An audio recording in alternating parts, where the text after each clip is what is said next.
ImageA photograph from North Korea's State News Agency showing Secretary of State Mike Pompeo, center-left, next to the North's leader, Kim Jong-un, during a luncheon at a state guesthouse in Pyongyang, North Korea, on Sunday.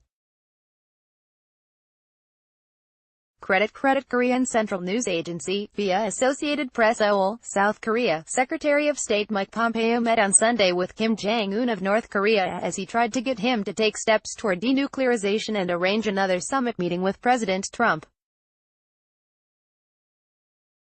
Here are 4 things Mr. Pompeo got, and didn't get, from the meeting. After Mr. Pompeo's visit, hopes are rising for a second meeting between Mr. Trump and Mr.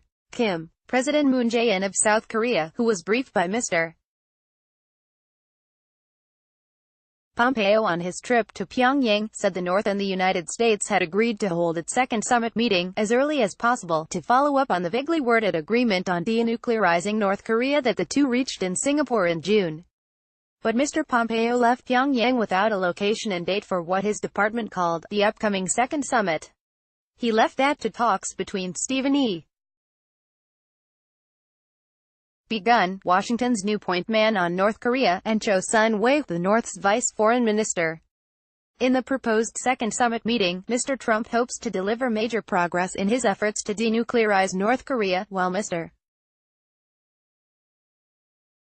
Kim has vowed not to give up his nuclear weapons without corresponding concessions from Washington. "We're not quite there yet, but we'll get there," Mr. Pompeo said on Monday. Sometimes that last issue is hard to close. After Mr. Pompeo's visit, Washington announced that Mr. Kim had invited inspectors to visit its Pyongyang nuclear test site to confirm that it has been irreversibly dismantled. In May, North Korea destroyed the Pyongyang site, a network of underground tunnels where its 6 nuclear tests were conducted.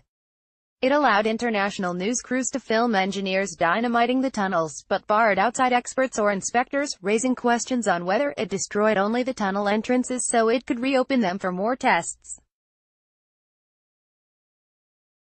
The State Department did not say who would conduct the inspections, but Mr. Moon's office said that Mr. Pompeo and Mr. Kim discussed the U.S.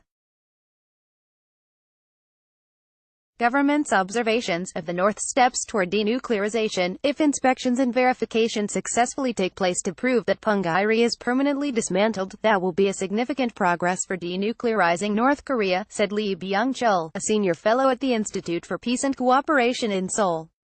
But the question is what the United States can offer in return that has an equal value for the North. North Korea says it will denuclearize only if Washington takes corresponding steps to give it security guarantees to assure the lasting and stable peace that Mr.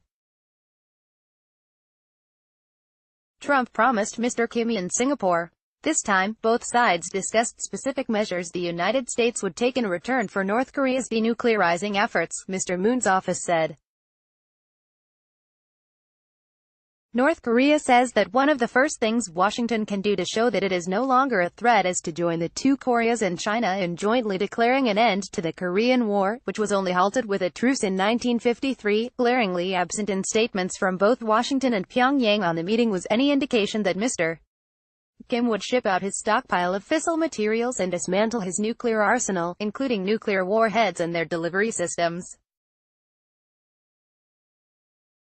MRKIM has so far suspended missile and nuclear tests, destroyed the Pyongyang site and proposed dismantling some missile test facilities.